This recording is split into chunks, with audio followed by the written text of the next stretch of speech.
Hello guys, here with a new video for the channel. I hope you like it, and if you like it, don't forget to leave your powerful like Supreme God level, comment, and subscribe. Now without further ado, get comfortable. Let's begin. At the beginning of all time, two powerful beings were questioning their very existence, because they didn't know how they had been created. So on a great occasion, both beings were able to meet face to face, while one of the beings was a very handsome man named Keiga, which his eyes were a bright blue color. Unlike the other entity, which was a very beautiful woman with silver hair. However, both warriors possessed an incredible... Who are you? I thought that only I existed in this whole vast universe. First of all, you have to address me as His Excellency, since a simple guy like you is not lucky enough to know my name. Don't you know that I'm the first existence of this whole place? You're totally wrong, honey, since the first existence is me. Keiga was able to say anything more, was sent to fly to a planet that was nearby, but these planets did not possess life at all, so Mayuki would throw hundreds of energy arrows at his rival, which, realizing that hundreds of attacks were directed towards him, and being much more, he was unable to dodge all. Divine Restraint! As if it were a mirror, all Mayuki's attacks would return, but to Keiga's surprise, Mayuki was able to send his attack flying with a powerful blow. So both of them crossed glances, and instantly, they launched themselves against each other. Although the difference was not clear, Mayuki's power was able to overcome Keiga's power. However, Keiga's skill in combat was unparalleled, since she was able to connect several blows, which were able to enrage the beautiful goddess. Her battle would last for thousands of years, because they both seemed to have unlimited energy. So as millions of years passed, both warriors began to have feelings for each other, so they became partners. I want to have a son who possesses the capacity of creation as I have. I understand, and it's okay, let's have our son. Both gods were able to create the first offspring of the whole place. That's right, Zeno-sama had been born, but Keiga would soon realize that that warrior, despite being born with an overwhelming power, had the consciousness of a simple child. So Keiga, in the same way, would offer to create a new warrior who is able to protect him. Since the little Zen possesses your ability of creation, this new warrior will possess all my ability in battle. But Mayuki would completely refuse because Mayuki's real plans were to absorb Keiga to stay with all his power and his skill in combat. I don't agree, Keiga, since we have only one child who will be able to change creating life. Mayuki, I know, but you have to understand that this warrior doesn't possess the fighting ability. He only possesses overwhelming power. No, Keiga, I don't want you to keep on the subject. Mayuki would leave the place at a great speed along with Zeno-sama. However, Keiga, possessing almost unlimited power, would begin to channel a large part of his power and his abilities, so he would begin to create a powerful warrior who be a prodigy in battles, and his power doesn't stop growing. It had already been a few months since Mayuki had left with Zeno-sama, so in all that time, Keiga was about to finish his long-awaited creation. But he would notice how Mayuki's power had suddenly risen, as well as his speed, and was about to get to where this one was. Damn, I told you no! No, I'm going to end your life and absorb you and your damn creation! Divine Paralysis, Angelic Restraint. Keiga's visual power had grown so amazing in a way that all this time leaving Mayuki motionless was not difficult to him. So Keiga quickly would grant him all the required knowledge, and a large sphere of energy would move throughout the universe so that he would not be affected by the great battle. Mayuki was able to destroy the mental power, so at the moment both warriors began to exchange millions of blows at amazing speeds. Keiga was taking a beating due to a lot of his power being bestowed on his creation, so on this occasion, he had been able to be completely outclassed. No, I'm not gonna die for nothing, you damn. Since you're such pathetic conditions, I'll make it clear to you. I always wanted to keep your power, but I still needed you, and you're already a hindrance to me. Keiga, with her last reserves, was able to teleport behind Mayuki, so she would use a big explosion with her own body. But the power she possessed was not able to end Mayuki's life, so at the end of that big explosion, Mayuki would be seen furious with multiple wounds all over her body. But what made her angrier was that she wasn't able to. Damn worm, I knew you that I had granted a great power to your creation. So I will find her, and I will keep all the power that you've granted her. Mayuki, while trying to collect energy, would fall to the ground just like too much blood spreads all over the body. That's right, that explosion, despite not possessing the power to be able to end his life, he was able to enter his entire energy system, so it was absolutely impossible for him to channel energy. You unhappy worm! I swear I'll finish with your pathetic creation, no matter what it costs me! Mayuki, with all the power he felt, was able to create the first angel. That's right, Daishinkan had been created, so his job was to guide Xeno-sama in the order and keep her equally protected. I promise that I'll do everything in my power to find the warrior who's able to leave her in this state, milady. Daishinkan, with his great skill in creation, was able to create the king's palace at all, placing Mayuki in one of the rooms so that he's able to fully recover. Daishinkan would teach Xeno-sama everything about creation. Thanks to Mayuki, had granted him the required knowledge, so after a few thousand years, Xeno-sama was able to create 18 universes, which, thanks to Daishinkan, created the gods, the angels, and the Supreme, which all had a primary role in maintaining the balance in each of their universes and give life. Just like the angels should guide their gods in each of their tasks and be their teachers. Meanwhile, in a very distant place of all the 18 universes, despite having millions of years, the warrior's body was still in formation, since Keiga was not able to completely complete it. But with the little warrior, despite being a fetus, was able to have self-awareness, since he knew that all created beings were to look for him and annihilate him. So he would camouflage himself in Universe 7 in a warrior race called the Saiyans.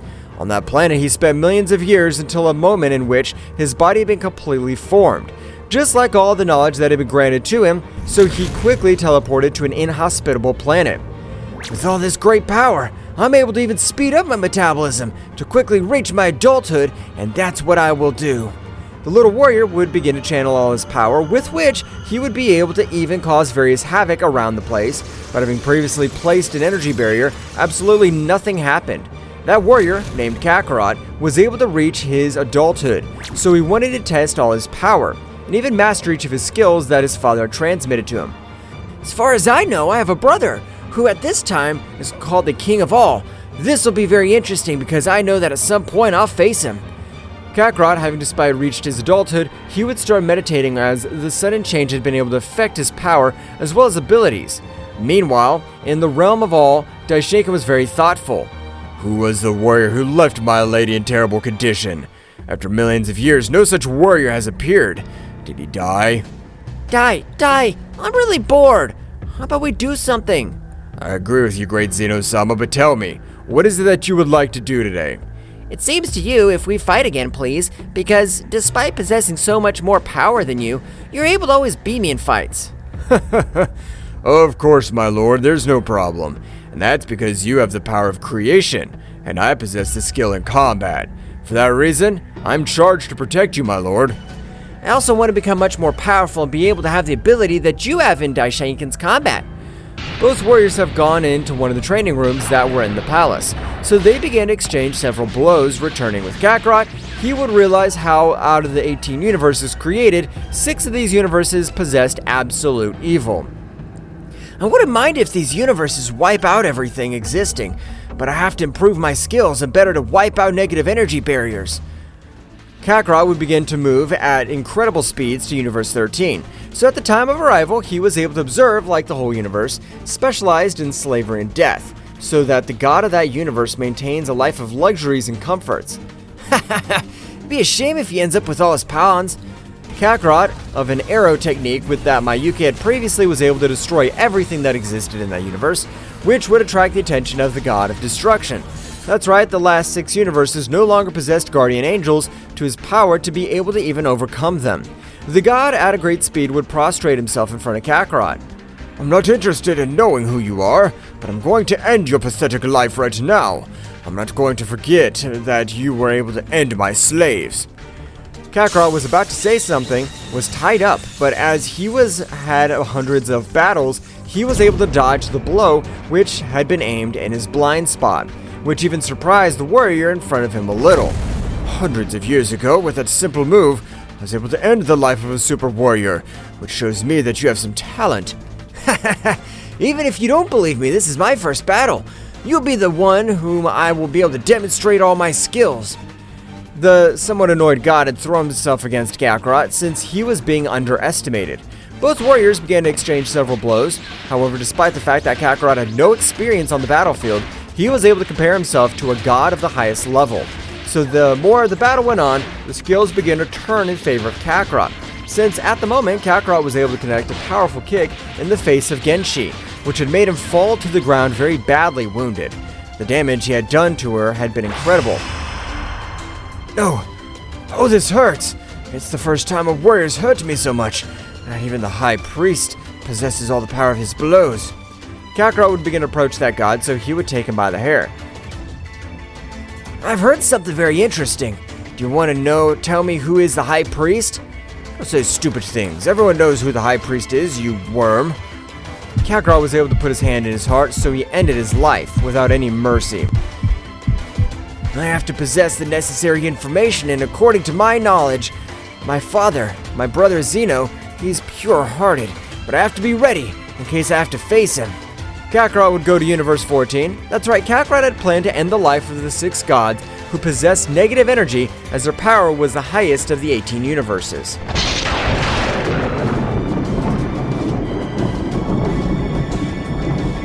Kakarot had headed towards the planet of the god of Universe 14.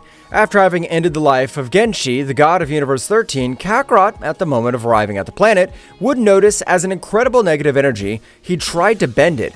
However, Kakarot would release much more power, with which he was able to neutralize that energy, while from his back, a warrior was able to put his hand on his shoulder, which left Kakarot a little amazed, since he wasn't able to read his movements.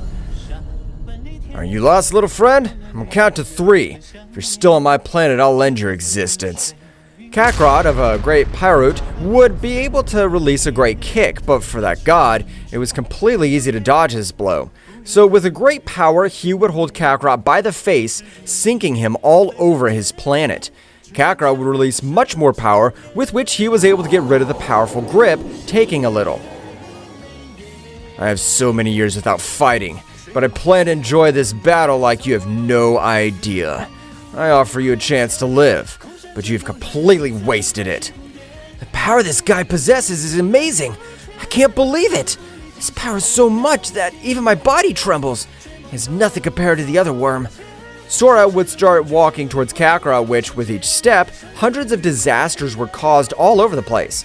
But at the moment, a new power would be unlocked from Kakarot's body, having been able to adapt to the Saiyan race, so at the moment, in the same way as if it were a memory, he was able to observe his creator.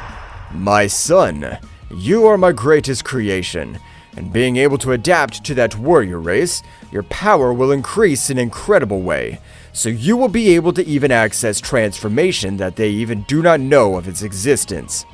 Sora had launched himself against him, however an amazing power would be released from Kakarot's body. At the same time, all his hair turned a golden color, and lightning strikes fell all over the place, destroying a few parts of the battlefield. I feel like my power has been multiplied by at least 50 times. I'm ready to fight with you. Both warriors began to exchange hundreds of blows, which on this occasion were capable of causing some damage to Sora, and this would make him angry, releasing all his power, with which even every planet in his universe would be destroyed. Kakarot would be surprised since he didn't understand that his enemy had much more power. So at the moment, Kakarot would be surprised and, with a great blow, was sent flying, falling to the ground with incredible brutality. From that attack, you're no longer able to stand up anymore. But to his surprise, Kakarot would stand up once more, and instead of his power starting to decrease, he would start to increase, which left him surprised. I don't know what you are, but I'm sure that you're not an ordinary god, so I plan to finish you right this instant. Sora had launched himself against him, but a powerful beast roar had made him retreat hundreds of meters.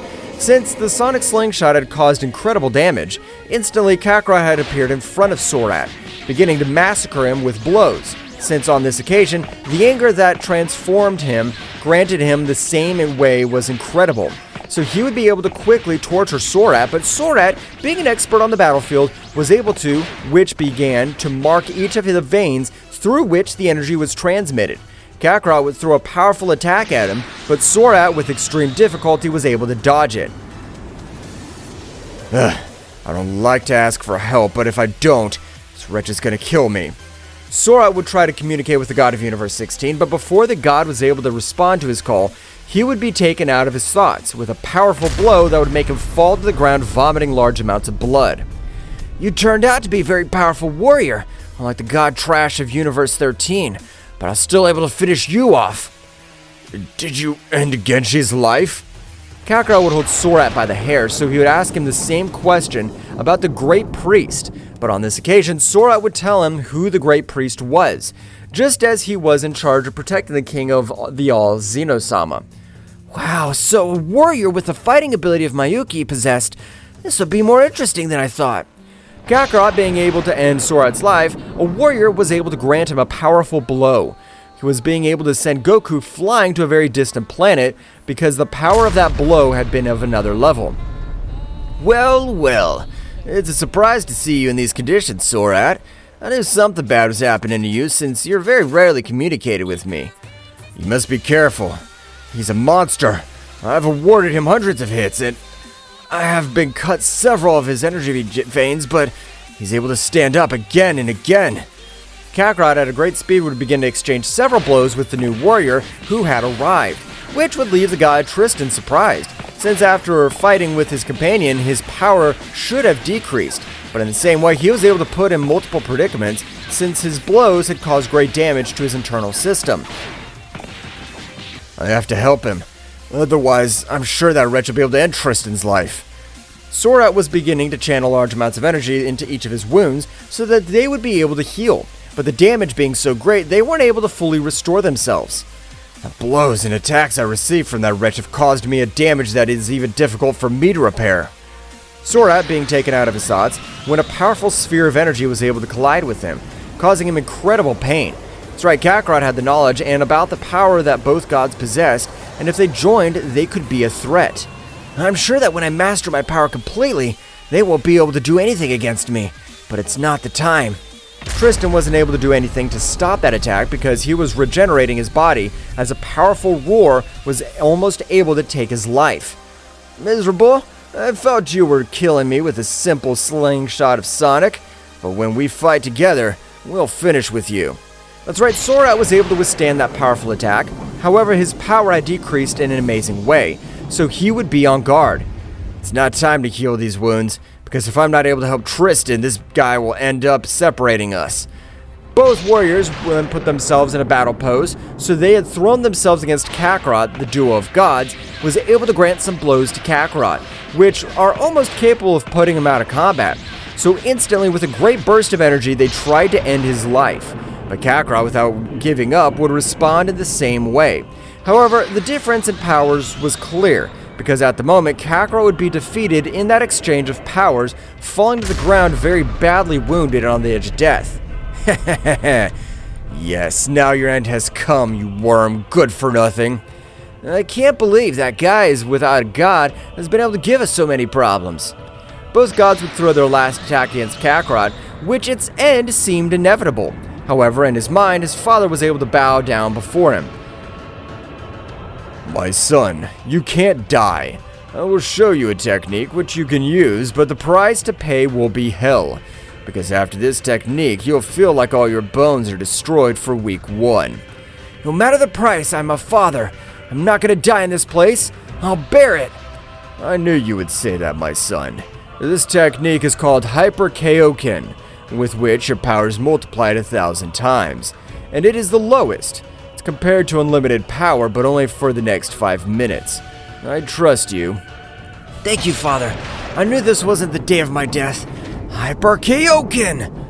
Kakarot, at the moment of activating the technique, an incredible power would be felt, with which he was even able to disintegrate the attack that was aimed at him. At the same time, both gods would fall to the ground on their knees, because the pressure was as if a superior being was in front of them, which even made it difficult for them to breathe. What's going on? How have you been able to unleash all that power? No, not even the power seems to be in another dimension. This power is comparable to the power possessed by the great priest Daishinkan. As Kakarot approached towards both of them, it would be said, so the power of Daishinkan's compared to this amazing power. Definitely, despite being considered a prodigy, I have to become much more powerful. Kakarot, in a quick movement, was able to grant multiple blows to both warriors, but although they seemed like common blows, the power had been otherworldly, since even they, being superior gods, had not been able to withstand that tremendous power. So they immediately fell to the ground, creating a large crater, while blood came out of their entire body, being at the limit. I can't believe I'm being defeated by a mere mortal. This must be a nightmare. You really are a powerful subject, but who are you? How is it possible that you don't know about the existence of the Great Priest?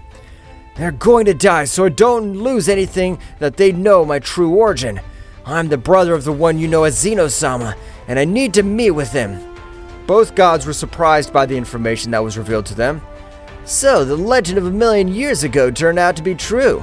Mayuki-sama, you wanted to end your life to keep your power, but your father Keiga was able to get you to safety in an inhospitable place of everything existing. I'm surprised that they knew something about my origins, although there is a lot more information missing, but at this moment I plan to end their lives. Please, spare our lives. We promise to serve you. Kakarot would start thinking about the request of both gods, but without warning, Kakarot would turn, stopping the fist of both gods. I wanted to know if they really would. Since they haven't been able to communicate to the kingdom at all, they tried to attack me. We can't allow a guy from the same lineage of Xeno-sama to appear. Even if it costs us our lives, we'll end up with you. Kakarot would begin to approach both gods, which on this occasion, at the moment of approaching, were charred, since Kakarot's aura would rise in an amazing way, being able to leave absolutely nothing of his enemies. I'm surprised that the so-called Great Priest possesses a power similar to the Great Power. I have to become much more powerful. Meanwhile, in the realm of all, a small rumble would be felt all over the place, which would draw Daishinkan's attention. What was that little rumble? It's come from my lady's room. Daishinkan, when he entered that room, was surprised to realize how large amounts of energy were traveling all over his body, but the spiritual form of the beautiful goddess would prostrate in front of Daishinkan. Great Priest Daishinkan, I've been able to wake up, and by feeling so much vital energy, I can realize that millions of years have passed. You've done a good job. Thank you, my lord, but where were you channeling all these gigantic reserves of power? I'm channeling them from my authentic power, the power that useless Keiga destroyed, so you have nothing to worry about. I understand, my lady. Do you want me to inform you about your return? If you have any request, you can let me know and I'll gladly fulfill it. I really appreciate Daishinkan, but at the moment I just want to become able to be back completely, so it'll take a few more years. Understood, my lady. In that case, I'll withdraw. Daishinkan will withdraw from Mayuki's room, while at the moment hundreds of shadows and even souls could be seen spreading from the same floor, since the powerful Mayuki was feeding on the power of the beings from beyond, snatching all their soul.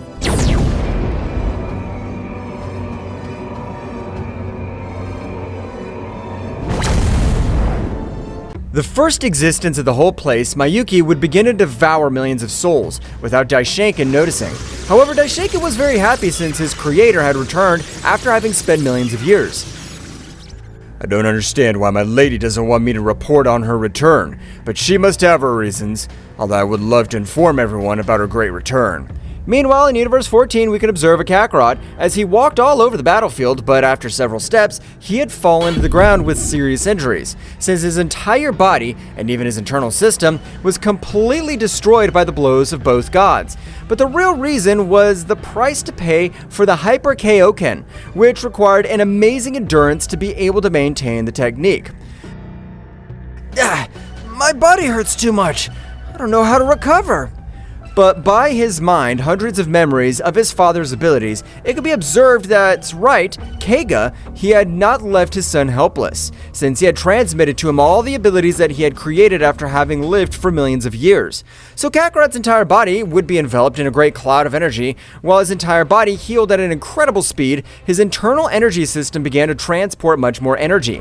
But it did not cause any harm to Kakarot, since everything was restoring every part of his veins that were destroyed. Really, thank you very much, Dad. Every day I'm more prepared, but I have to become much more powerful to defeat the new enemies. So after about 2 months passed, in which Kakarot had completely recovered, but the power he had obtained after having recovered was a complete outrage. Since this time, his base state, the one very familiar to the Hyper Kaioken that he had used against both gods, which even left him surprised to the same. Wow, this is amazing! I didn't think I'd be able to possess all this power. I have to train to fight with the other gods. Kakarot would begin to meditate since he had enough knowledge to be able to increase his power without having battles. He only maintained battles to have a better experience against his other enemies. Meanwhile, Mayuki had been able to collect millions of souls, so his body had recovered almost completely. So Mayuki would try to stand up, but to his surprise, at the moment of standing up, he would fall sharply to the ground, vomiting too much blood, while his entire internal system went out of control. That's right, his own body was rejecting all the power that had been eaten from every soul. No, my power is gone again. Damn it! What happened? I was able to absorb much more power in the past. But Keiga appeared in front of Mayuki in her spiritual form.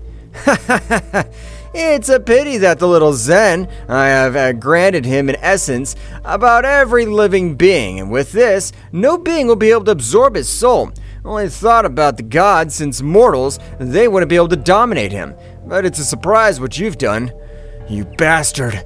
How could you even see the future? How did you know I was going to feed on the power of hundreds of souls? From the moment when you refused to form a descent in my image and likeness, I knew what your true purpose was. Mayuki would pounce against Keiga, but he himself would disappear as he was only a spectral form. Mayuki would fall to the ground, not being able to do anything. You're lucky that to this day is not the end of your life, but when that warrior's in front of you, you'll feel the real terror. I'm not afraid of anyone. I was able to beat you. There's no being more powerful than you, so don't brag. I don't care if you believe me or not. I'm just informing you, so you better start training cleanly. That essence would spread throughout the Kingdom of the All, while Mayuki was very upset by the humiliation that Keiga had given her. I promise that I'll end every hope you have. You'll not be able to do anything against my queen, let alone come back to life. Returning to Universe 14, Kakarot was ready to set off towards Universe 15, so he would immediately start moving all over the place at amazing speeds, all over outer space, while saying, let's hope this god is much more friendly, since I don't want to continue ending those lives of those insects. I just want to exterminate the beings of the Kingdom of the Whole. Kakarot would arrive to where the powerful god was, but unlike the power of the previous 3 gods and power that emanated that goddess, it was very tiny, which even made that goddess blush a little. I'm so sorry. I don't think to have Nadia of use today. Don't worry, but are you really a goddess of destruction? That's right, sir. I'm a goddess of destruction. Even if my power's not so great, I always try to strive to get to survive from the Heavenly Four. 4 Celestials? Who are they? When they pass by, please be quiet or they'll end my life. The day had passed quickly, so by nightfall, both were making their way towards Nin's palace. However, one of the 4 Celestials would appear in front of Kakarot. Kakarot, get out of here! Thanks to you, I was able to realize the value of life, as well as how much I'm worth. I plan to give my life for you. Get out! Don't say stupid things, Nin. This damn talker, he's not even the chosen one, so his power must be mediocre. The Celestial had rushed against Kakarot, being useless, since as it were a hologram, Kakarot had disappeared, appearing on his back, so a great terror could be observed on the Celestial's face, since with that movement, he had finished with dozens of gods, and these died without even knowing that he had hit them. Kakaroto, without making a single movement, was able to release an incredible pressure, with which he would leave the Celestial unable to move. But to everyone's surprise, the Celestial was very determined. He was able to get rid of the pressure while rising to the top of Nin's planet, and his power did not stop growing, as even this time it seemed to be an unlimited power. Where are you getting so much power from? This isn't a power that belongs to him. But Kakarot, being the descendant of Keiga, the first being of the multiverse, with his great visual power was able to observe as the energy of all the planets that were around him began to enter his entire body. That's right, this Celestial fed on the power of the celestial bodies of the entire universe, so instantly, like a flash, he was able to deliver a powerful blow to Kakarot's stomach. This happens to you for underestimating me.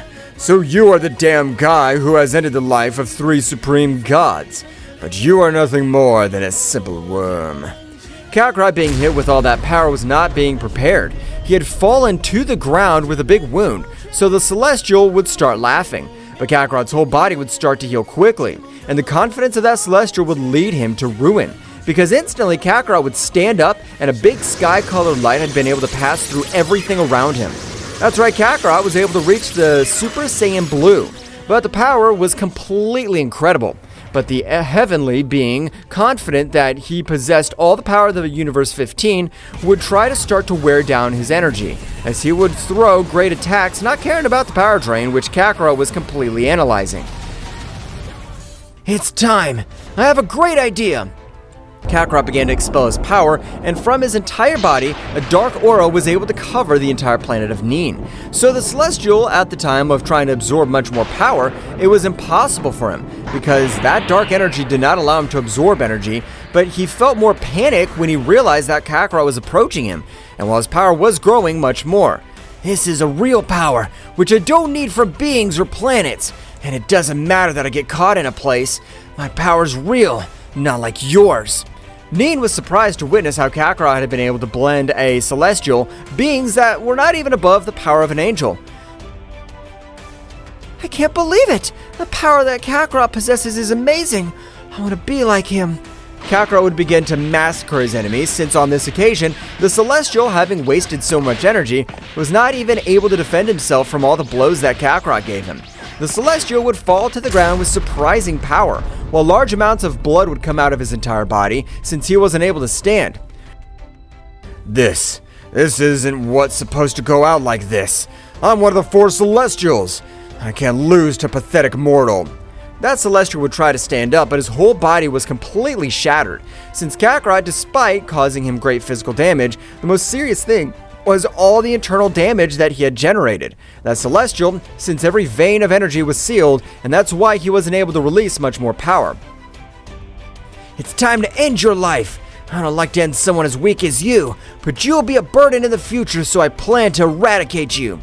That Celestial wasn't able to do anything, would accept his fate, so Kakarot, as if he were a monster, would tear out his heart, and subsequently, with a great burst of energy, was able to pulverize it completely. Kakarot, is that really you? Of course, Neen. Don't worry, but I won't allow any god or anyone to be able to hurt you. I plan to protect you with my life. I promise to become more powerful so I won't be a burden to you. Don't worry, Neen. You're not a bother, but I have to leave now as I want to fight with the last 2 supreme gods. Please, Kakarot, don't kill the last 2 gods, as they are from a pure heart. Just try to talk to them, or take me with you, please.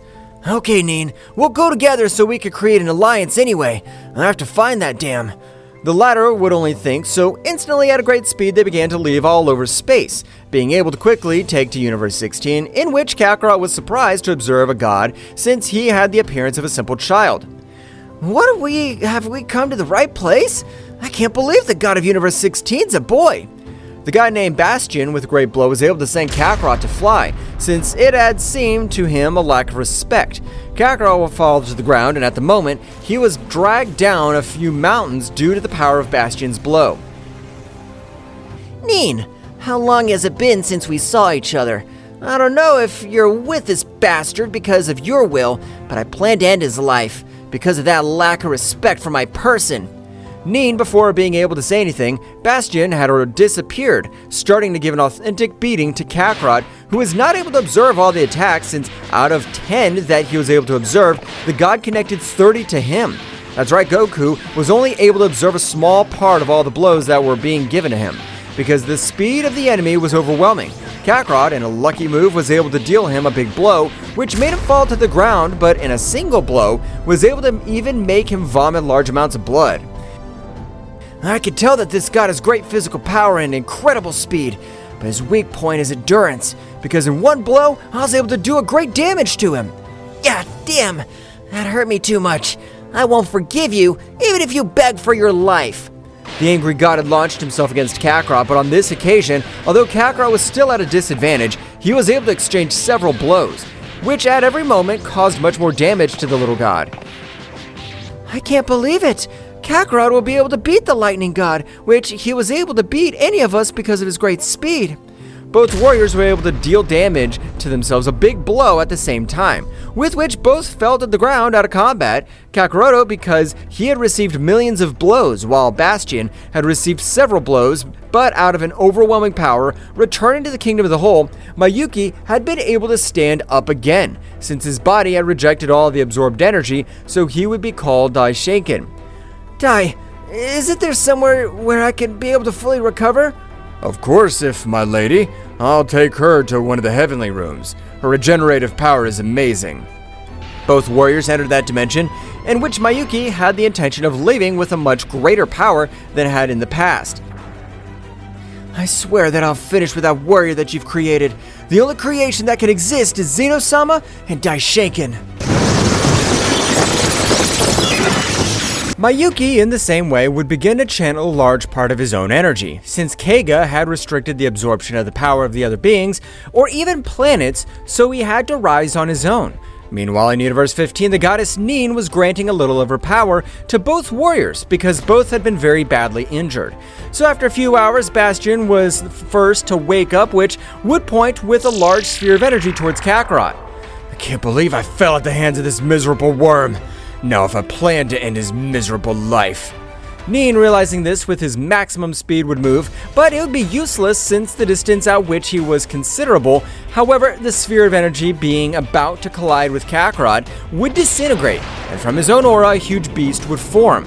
Without Bastion being able to see something, he would be thrown to the ground with one claw, causing a great uproar, due to the power of that blow. What the hell is that? How has Kakarot been able to react if he's out of combat? But an incredible negative aura would cover Kakarot's entire body, from which his hair shakes from one side to the other, which made him look even more imposing.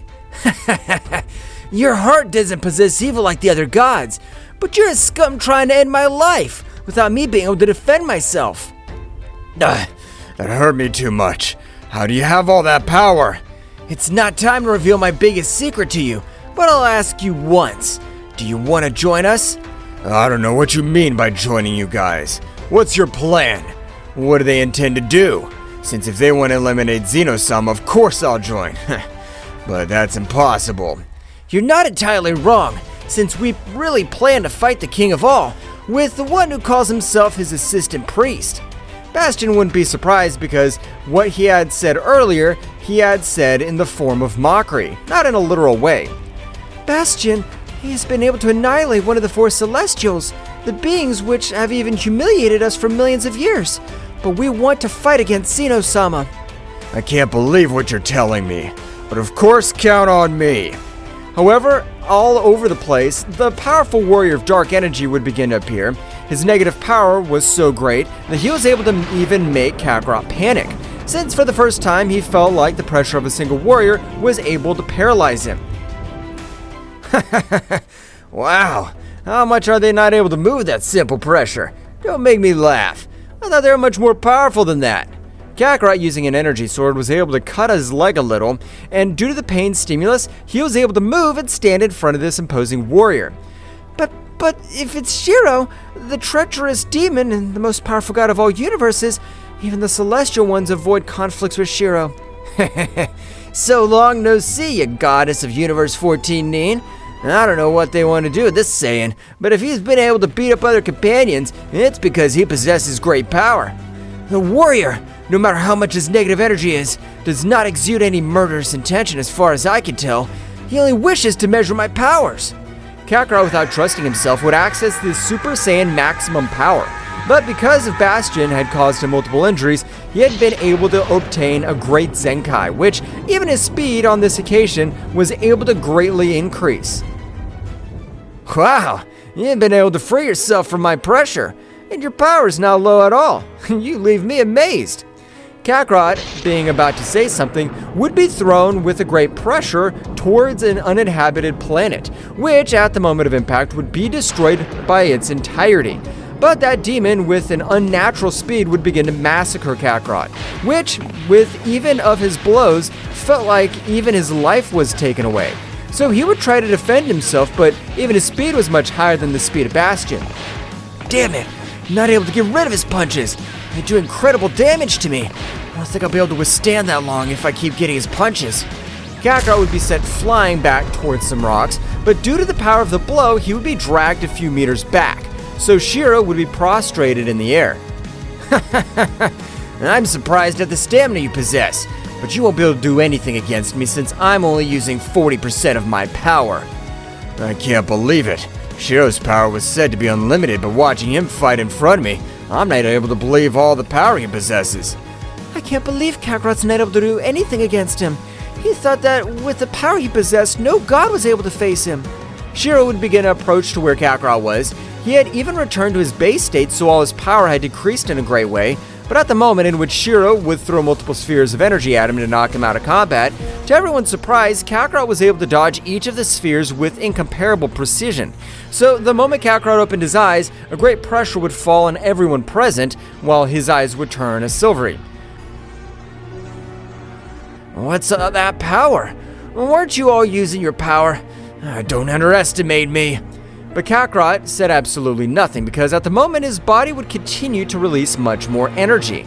That's right, Kakarot had reached the perfect Ultra Instinct to its maximum power because he was the son of the powerful god Keiga, the first god of everything existing. And Kakarot, being his pure son, his creation, possessed an incredible level of learning. At the moment, as if it were a glow, a great light would rise all over the place, while Kakarot could be observed as his hair changed to a silver color, which it even made him observe much more dangerous and intimidating. What happened to Kakarot? It's the first time I've seen that transformation. I don't know what kind of transformation it is, but the pressure it's exuding is amazing. I can feel how the pressure of all of them collide and it doesn't bend. This is a bit strange. My pressure is capable of bending any warrior, even the Heavenly Four, but the pressure if that warrior exudes is amazing. Kakarot would begin to approach Shiro, who would also do the same, so both warriors, when facing each other, Shiro would throw a blow to him. But to surprise, Kakarot this time was able to dodge his fist. But at the moment, Shiro would be sent flying with his incredible power, which after millions of years would make him vomit some blood, which left him very surprised. How great that you're a Saiyan! I want you to give me the battle I've always wanted. Both warriors began to exchange millions of blows, but the battle this time was very balanced. While Shiro began to increase his power little by little, so as not to fall behind the power of Kakarot, meanwhile in the Kingdom of the Whole, Mayuki would begin to deal with each of his wounds with his own power, with which this time he didn't cause any damage, as there was no external power. I hope you're ready, Keiga, so you'll only be able to watch as I end up with all your hope, damn it. From the moment, Zeno-sama would appear in front of Mayuki. From what Dai has informed me, you're my creator, but I want to play with you. It's not time, as I'm still recovering from my injuries, but rest assured that in a very short time, you'll have the best game of your life. Are you serious about that? In that case, I'll be looking forward to that game very much. The moment Zeno-sama left, Mayuki's gaze would completely change. Damn dwarf, good for nothing. Just let me recover completely. Luckily, you haven't been able to evolve yet, so absorbing you shouldn't be a problem. My lady, how are you feeling? Is there anything I can help you with? No, Daishanken, don't worry. I have to do this by myself, as I'm able to heal my internal energy, but I won't appreciate this dimension. Don't worry, my lady. It's my duty as your creation. I will give you my life for you. Daishanken would also leave that room, so Mayuki, being mostly recovered, would begin to struggle with herself within that dimension. I have to be prepared since Keiga was much more agile than me on the battlefield, and I guess your son has that quality. I have to train my movements. Mayuki would continue with his great recovery, as with his great training. Meanwhile, returning to the battlefield, both warriors were still very evenly matched, but their battle this time would draw the attention of the deities of the Kingdom of the Whole. What's going on in Universe 15? Why haven't the four Celestials intervened? Daishanken would realize how the struggle of both subjects, he was able to overcome the power of the four Celestials with great ease. This can't be happening, since two gods can't fight each other, so for that very reason we'll end up with Universe 15. But Daishanken, in a quick inspection of all the 8 universes, had noticed as several of his gods had died, so Furious would inform the king of all, Zeno-sama. Great Zeno-sama, you should eliminate the universes from 13 to 18, so that they don't cause problems, since I'm sure a warrior occurring among themselves. I can't accept this, so I plan to destroy all these 6 universes completely. Xeno-sama would begin to eliminate every universe that did not have the presence of his god of destruction. And this was noticed by Nin, who would quickly get in the middle of both warriors. Nin, don't interfere. I don't plan to end the life of this gray warrior, but I want to test the limit of his power. No, it's not time for this. The useless Xeno-sama has eliminated the universes from 13 to 18 apparently, so we have to get out of here or we'll die. Shiro and Kakarot likewise began to concentrate, feeling how millions of lives were disappearing quickly. So Kakarot, with the help of his teleportation, would try to leave for Universe 7, but it would be impossible for him. Instantly, a great white light would envelop everyone present. However, Shiro, along with Kakarot, would release all their power, but it was almost impossible for them to be able to withstand the energy of a king of all.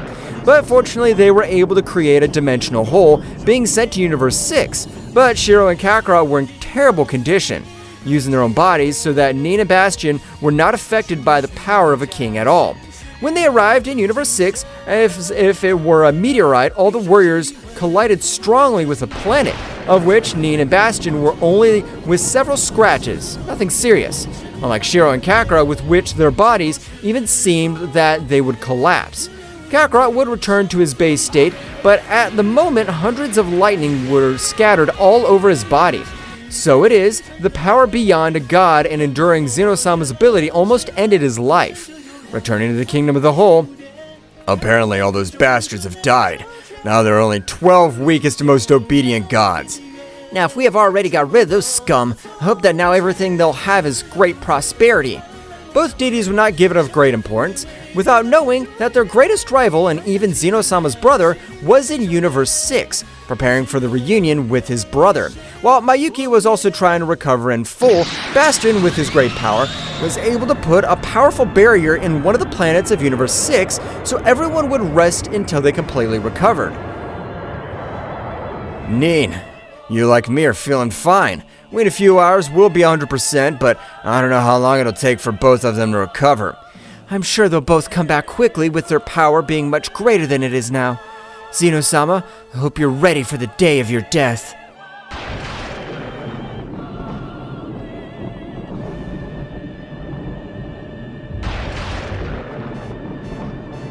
The powerful god Bastion had been able to create that powerful barrier, but with the power that it had created, he had caught the attention of the god of that universe, who had quickly communicated with his angel.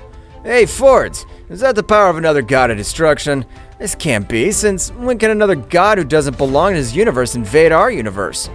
Mr. Champa, that is forbidden, but there must be a good reason, so it will be better to leave with the god who has visited our universe.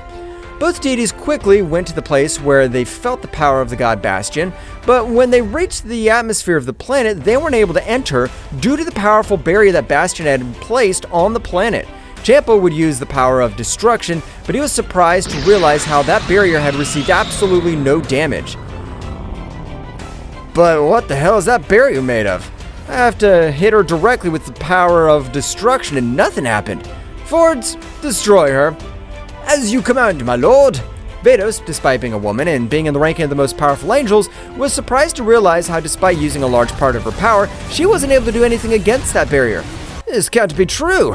I've used a lot of my power, but nothing seems to have happened to him. Instantly from a portal, Bastion could be observed. Along with Nin, both deities were surprised to realize how 2 gods were in their universe. But these gods were known to be able to not need angels, to their power to be so great. But if it's Bastion-sama and Nin-sama, tell me, how can we help you? I understand that if you're considered supreme gods or also celestial gods, but despite your position, you cannot invade another universe without having consequences. A great pressure would fall on the body of both deities, which fell to the ground, forming a large crater. But at the moment, Nin would place his hand on Bastion's shoulder so that he calms down. No, Nin. It makes me angry that these damn gods are so arrogant. Despite being so weak, I want to end their lives. But we can't do it, because if another god dies, Daisheki will start to suspect we have to stay low profile, while Shiro and Kakarot make a full recovery. Bastion would decrease all his pressure, with which he was able to both deities be able to move freely. I ask for an apology, only that we have a few problems in our universes, and through a dimensional hole we have fallen into your universe. Don't worry, Bastion-sama. You guys can stay as long as you're one of my universe. It's your universe. I appreciate your hospitality, but when we have solved what has happened, we will leave for our universes. I hope you don't mind. I understand, Nin-sama, and I repeat, there's no problem whatsoever. Both deities would leave, but Vados, she would be a little intrigued by everything that had happened. Meanwhile, in the Kingdom of the All, Mayuki had been able to heal all her wounds in full. Finally, damn it! I've finally been able to heal these damn wounds. It's time to take over the power of that damn dwarf. Mayuki would communicate with Zeno-sama mentally, so the King of All would come to his call quickly. Mayuki-sama, I've arrived. Where are you? What is the game you have in mind? But from his back, hundreds of golden threads were able to completely neutralize him. It's a pity that this is the best of the games for me, but not for you, since you will become part of my... Why did you say? I don't understand. I thought we were going to play. Not that you would do this. Your useless mind doesn't fully understand it, but it doesn't matter. Your power will now be mine, and with that, you will be able to help me with my power will rise in an incredible way. Mayuki would begin to absorb all the power of Zeno-sama, so Zeno-sama would begin to feel an incredible pain. His screams were evident, but in that dimension, nothing and no one was able to help him. While Mayuki was nourishing himself with all the power of Zeno-sama, but as surprising as it may seem, when Mayuki was nourishing himself with all the power of Zeno-sama, a very ancient seal in the same body had been activated. That's right, a seal from Keiga, which was able to, for Zeno-sama, to access his combat form when his essence feels in danger, so all the power that Mayuki had absorbed would be taken away from him, and with one mighty blow, had sent Mayuki flying. Damn, I can't believe you call yourself my creator. You've tried to end my life. Now I'll end you myself, damn it. Furious, Mayuki would stand up while releasing all her power in a surprising way. So instantly, both launched themselves against the other, but the difference was obvious, because even though Zeno-sama possessed so much more power, Mayuki was still a little weakened.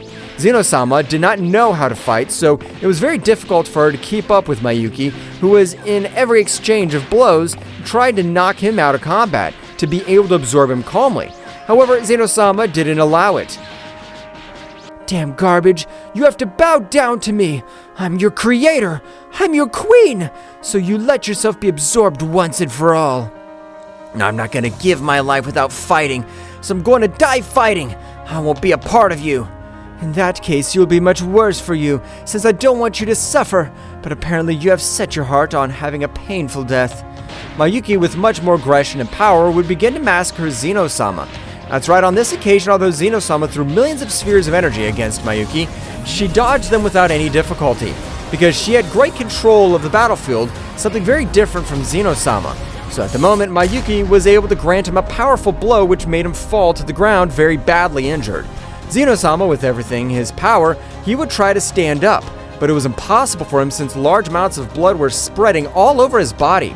So Mayuki was starting to get closer, as if this was a warrior at the top of everything.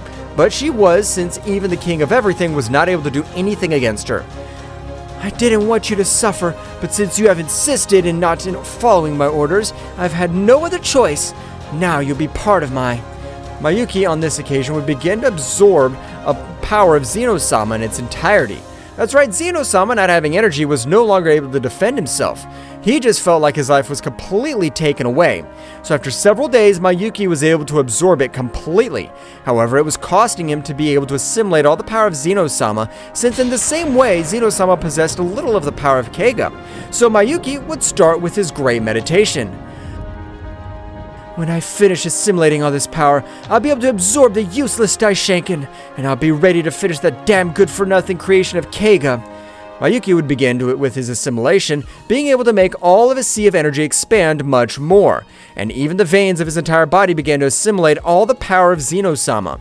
Meanwhile, in Universe 6, a few months had already passed in the same way, in which both warriors had awakened, but their internal system was completely shattered, since being able to withstand the power of a king at all, it was incredible. Damn it! Getting my energy flow back will take me about 6 months. I don't have all that kind of time to recover. Why don't you have that time? Do you have to do something? I feel that you guys deserve me to tell you the truth about my origin, about Xeno-sama, about this whole multiverse, so I will. Kakarot would begin to tell how he was created, as he was the younger brother of Xeno-sama, but he possessed the prowess on the battlefield, but the one who called herself Mayuki, one of the first creations, betrayed its creator, so he'd been wandering for millions of years. So, for that reason, your power is incredible despite being only mortal. I knew that you weren't an ordinary warrior, since even geniuses aren't able to advance at that speed. But I have to have enough power for when Mayuki of the Face. I feel that that'll be very shortly. Kakarot-sama, there's this place called the Heavenly Water, but the palace is not so far away that even the god or an angel takes about 1 month to reach that place. But it is said that the tests to be able to drink the heavenly water are too many, although of course the legends say that it releases your power, and if your internal system's destroyed, it's able to restore it completely and becoming much more resistant. And with that, what you said is enough. If you wish to stay in this place, I'll understand since this trip is only mine. Neen would at once place her hand on Kakarot's shoulder. You are not alone, Kakarot.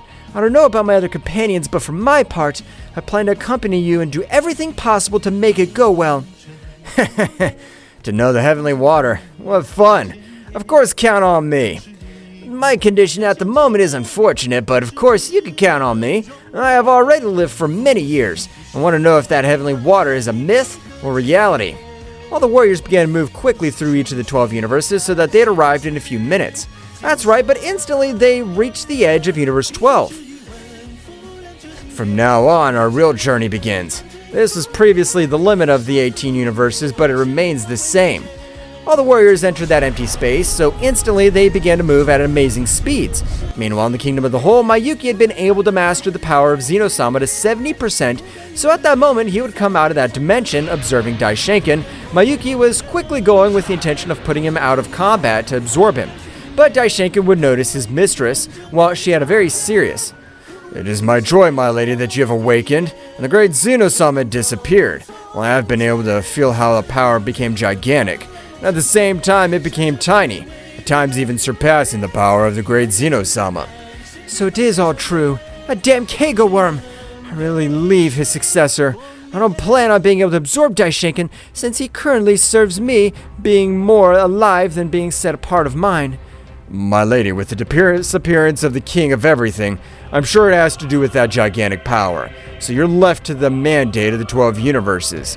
In that case, I want and arrange all the power of the gods and angels be with their guard up, since a warrior like the one you define is definitely a powerful warrior. We cannot be with our guard down. As you order, my lady. At this very moment, I'll communicate with all the gods and angels. Daishinken at the moment would communicate with each god and angel, being able to provide them with the information required, so that they are able to meet the expectations of Mayuki. I have to have the whole divine world on alert, because if that Saiyan comes from behind, I'm sure he'll be able to do to me terrible harm.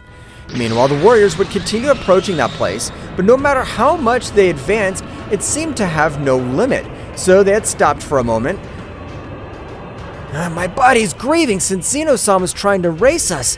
Let's slow down a little. Kakarot, don't worry. I can help you because if we want to stop Mayuki, we must make an effort. This was how each god on this occasion were able to help out Kakarot, while Mayuki creating an army with the new power he had obtained.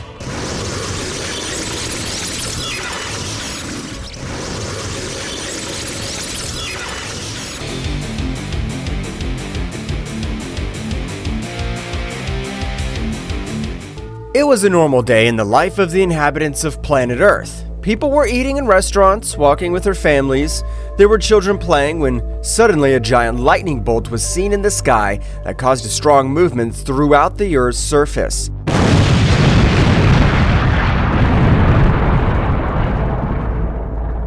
Buildings collapsed. People could not stand up. Windows exploded.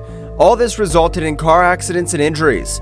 At the moment, a child was going to be pierced by a giant glass that fell from a building. Very close by, we see how a being that we cannot distinguish who it is flies through the skies at great speed, rescuing people who were in danger due to the strong movement. At the precise moment when the child was about to die, that being rescues him, seeing how a huge piece of glass explodes against the ground. We see how this hooded being stands up from behind, revealing that it was none other than Goku, who had been hidden for a long time because Daishinkan and the angels wanted to see him dead.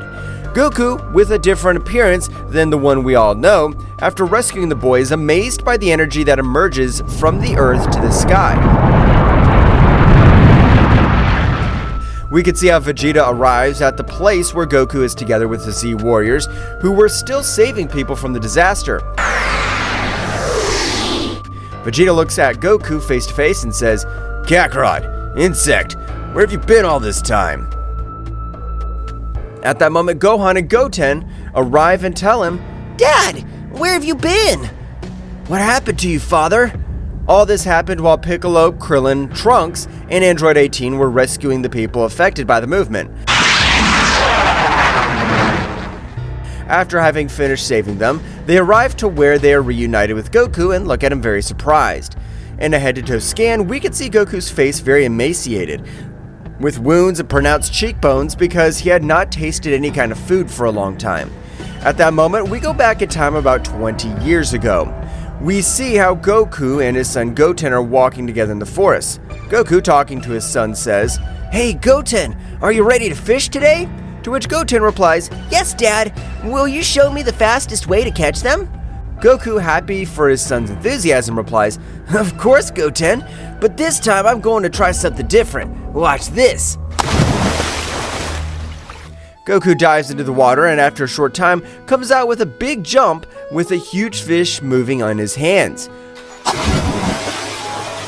Goten, very surprised, says to his father, "Wow, Dad, how did you do that?" Goku, showing a very happy expression, says, "When I was little like you, Goten, I had to find my own food in order to live. You should try to give it a try." Goten, very excited, says to his father, "I'll try." And so Goten dives into the water to the joyful sight of his father, to which, on the first attempt, Goten fails to catch any fish. Seeing Goten's sad face, Goku encourages his son, saying, "Don't worry, Goten, it's a matter of practice and patience. The key is to be quick and not scare the fish." So Goten dives in again, but this time it takes a long time to come out. When suddenly Goku feels a very powerful ki very close to where he was. Because of this, Goku worried about his son's dives in search of him. Once in the water, he sees Goten fainted and next to him a very strange artifact. Goku, worried about the state in which he found his son, swims to rescue him. At the moment, he was about to lift his son in his arms, ready to go to the surface. The strange artifact begins to emit a very sharp sound that only Goku hears. Wu, with a face of confusion and pain, tries to lift his son, but suddenly the artifact comes off the ground and permeates his chest. Once on his chest, the artifact stops emitting that strange sound and Goku stops feeling the ki of a moment ago. Goku does not take importance to what had happened to him and worried about his son. He lifts him up to get him out of the water. Once outside, Goku puts his son on the ground to revive him, but suddenly an unknown being appeared to him. This being had a greenish coat, blue hair with black tips, and it was a very strange appearance. But it did not seem to be something real. It looked like an illusion. Goku, upon realizing this being, became alert and put his son in good protection. After that, addressing the being, he asks him, "Who are you? What do you want here?" This being, without uttering a word, rushes at high speed towards Goku, who in an act of reflex manages to dodge the first blow. But the speed of the stranger exceeds him by far. Because of that, after dodging the first blow, the unknown being lunges with a kick to the head, which Goku barely manages to block, leaving his stomach exposed, where he takes the opportunity to impact a direct punch, automatically leaving Goku out of air, and thus returns to lunge with a blow to the nape of the neck. Goku, when he was about to lose consciousness, hears a voice in the distance that says, "Apparently this is my best guest that could touch me," saying this in a sarcastic way.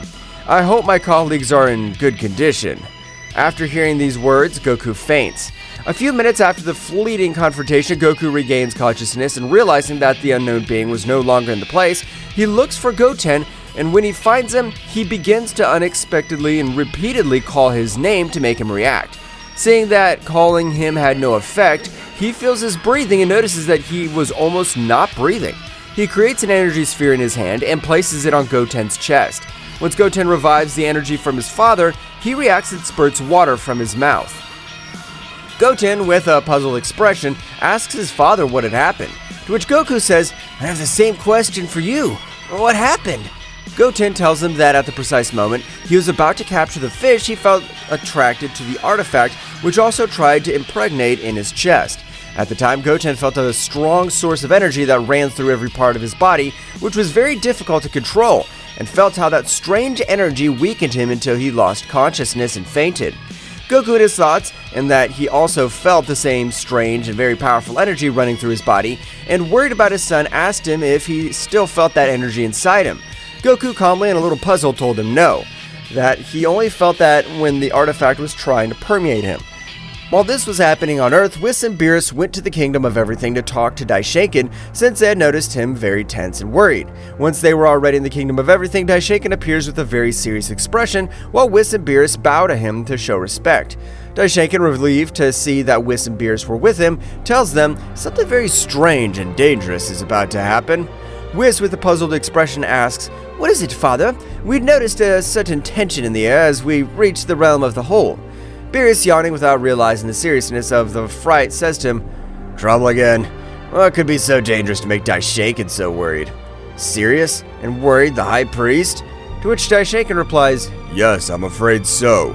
A powerful entity has resurfaced, one we have not faced in a long time." Whis, with a very serious expression, says to him, "An unknown entity? Could it be one of the beings we left sealed away long ago?" "It is possible, Whis. Its energies are as dark as they are disconcerting. I cannot identify the source with certainty, but its power is overwhelming." Beerus, frowning, says, "Why should I worry about it? If it's that strong, I'll go and destroy it." Daishoken, with a very serious expression, explains, "It's not that simple, Lord Beerus. This entity seems to have the ability to change even the most ancient gods. We cannot underestimate it." Whis thoughtfully asks his father, "How do you suggest we deal with this situation, father?" "We need to gather information before we act rashly. Whis, Beerus, I trust you with the task of investigating. Find out all you can about this entity and any weaknesses it may have." Beerus, smiling confidently, exclaimed, "Good, good. A little action won't hurt." Nodding, Whis replies, "We will be on our way, Daishoken, but be aware that if this entity threatens our universe, we will not hesitate to take drastic measures." "I understand, Whis. May wisdom guide your actions, and may you return with the information we need." After that conversation, Whis and Beerus depart for the hitherto unknown destination, while Daishoken watches with concern, aware of the gravity of the situation looming in the realm of everything. As they were on their way back to Earth to ask for Goku and Vegeta's help, Whis recalls that when they were on their way to the realm of everything, he sensed a very strong and dangerous ki on planet Earth. Halfway through his quest in the universe, he stops and, confused, Beerus says to Whis, "What's wrong? Why are you stopping?" Whis, very serene, says to Beerus, "Oh, my dear Lord Beerus, it turns out on our way to the realm of everything, I detected a rather intriguing presence." Yawning, Beerus asks, "A mysterious entity? We didn't need to get any of what Daishoken told us." Whis, with a nervous smile, replies, "Don't worry, Mr. Beerus. This time it doesn't seem to be a direct threat. I just felt a fleeting flash of power, something that crossed our path." Beerus frowns at Whis. "And you didn't give it any importance? Isn't that what Daishoken was talking about?" "Well, the truth is, I didn't consider it an immediate threat. It was like a flash of power energy, but it disappeared as quickly as it came. It didn't seem to have any hostile intentions." Beerus, thinking about the situation, asks, "So what shall we do then? Does Daishoken want us to investigate something like this?" "Yes, but I think the best option is to go ahead with our main mission, to find out what the entity has surfaced. The fleeting presence may be a mere detail compared to what awaits us." So Whis and Beerus went on their way through the universe, looking for the entity Daishoken mentioned without giving so much importance to what happened on Earth. Back on Earth, the precise moment Goku rescued his son Goten, Goku, confused by what had happened to his son and the strange artifact that had impregnated in his chest, told Goten, "Let's go home immediately." As they flew on their way home, Goku tries to sense Vegeta's ki so he could teleport with him, as soon as he left his son with his mother Chi-Chi. At that moment, we see how Vegeta was already gathered by the Z Warriors, Krillin, Android 18, Piccolo, Tenshinhan, Chaos, Gohan, Future Trunks, and Master Roshi, who were talking about the strong and dark energy they had felt. Goku and Goten arrive home, and his mother, worried because they had taken a long time to return, runs to Goten and says, "Goten, son, are you alright?" To which Goten replies, "Don't worry, Mom, we're fine." Chi-Chi raises her head to Goku and notices that he's very serious. She lowers her gaze a little and notices the strange artifact he had on his chest. Chi-Chi asks him, "Goku, what's that you have there? Are you alright?" Goku immediately changes his expression with a fake smile reply. "Oh, don't worry. It's nothing important." Chi-Chi in a very insistent way, "Goku, don't fool me. What happened?" "This thing I have on my chest. This very strange artifact I have on my chest. Well, it's a strange artifact, but I'm fine, really. I'm going to find out what it is and we'll get on with our lives." Chi-Chi, worried about Goku, hugs him and says, "Promise me you'll come back, Goku." To which Goku, with a smile, answers her yes. While he was about to make the teleportation, Goku says goodbye, saying to Goten, "Take care of your mother. I'll be right back." He teleports. Moments before Goku arrived to meeting the Z Warriors, as they were at Bulma's house, they were talking about what they had felt a moment ago. Vegeta, with a very serious expression, asks, "Did anyone else feel that dark energy? I can't identify it, but it's disturbing." Piccolo, frowning, replies, "Yes, I felt it. It's as if it disappeared immediately as soon as we felt it. Something's not right." Gohan, very worried, says, "Dad, Goten are with my mother. We should look for them." At that moment, Goku appears in front of them through teleportation and says very seriously, "Guys, I felt a strange presence. Something happened with Goten, but I rescued him." Piccolo, analyzing everything that happened, notices something strange on Goku's body and asks him, "Goku, what's that artifact on your chest?" "That's what I want to find out. But before that, I need to tell you something." To everyone's expectant and uncertain gaze, he says, "The strange energy you felt came from this artifact in my chest." Vegeta frowns and asks, "How's it possible? Does that device emit that energy?" Goku, somewhat worried, nods and says, "It seems so. The moment I rescued Goten, this artifact permeated my chest, and I began to feel an incredible amount of pressure coursing through every part of my body." Piccolo, thinking about everything Goku was telling them, asks, "And how did it get in your chest?" "The artifact was underwater right next to Goten, who had fainted. As soon as I was approaching it, it emitted a very sharp sound that didn't allow me to get close to Goten. Despite that, I managed to get close, and out of nowhere, it jumped in front of my chest to stay there. After everything that had happened with Goten, I tried to take it off, but when I did it again, it came back to permeate my chest. We must find out what this artifact is and why it has such a great amount of power. I'm counting on you." Vegeta, determined, says, "Let's do it. We won't let any threat catch us off guard." Future Trunks earnestly tells everyone, "I agree. Together, we'll figure out what's going on." Goku thanks all his friends for the support they were giving him, but at that moment he changes his joyful expression to one of seriousness, as he remembered what had happened just before he lost consciousness. Gohan, noticing the sudden change in his father's expression, asks him, "Dad, what's wrong? Is there anything else you must tell us?" Vegeta adds, "Insect, you're not hiding anything from us, are you?" Goku remembered what had happened at that moment. With an expression of concern and anguish, he tells them about the fight he had with an unknown being, which exceeds his strength by far. And he remembers that the entity mentioned that he had colleagues that he had hoped would be alright. Piccolo, with fear but serene, says to Goku, "Are you sure of what you're saying? For what you are telling us is very dangerous. If he surpasses your strength by far, in that case we wouldn't stand a chance against him. We'd be a hindrance rather than a support, Goku." Goku, after hearing that, tells him what he felt in the confrontation. The moment the unknown being appeared, I felt the same amount and type of power and the dark ki that ran through my body as the strange artifact permeated my chest. As soon as Goku finished telling what had happened, as soon as he got out of the water, Piccolo came up with an idea. It wasn't that far-fetched, but he could explain what the strange artifact was and why he was facing the unknown being. Piccolo, observing the artifact, turns to Goku saying, "This looks familiar. It may be like a containment urn, like the ones we used at the Mafuba to seal powerful beings." Surprised Goku, "Really, Piccolo? Do you think this could be something like that?" Krillin, looking at the artifact, An artifact like this one, used with the Mifooba on Goku's chest? Since when did battles become so complicated? There's always something new with you Saiyans.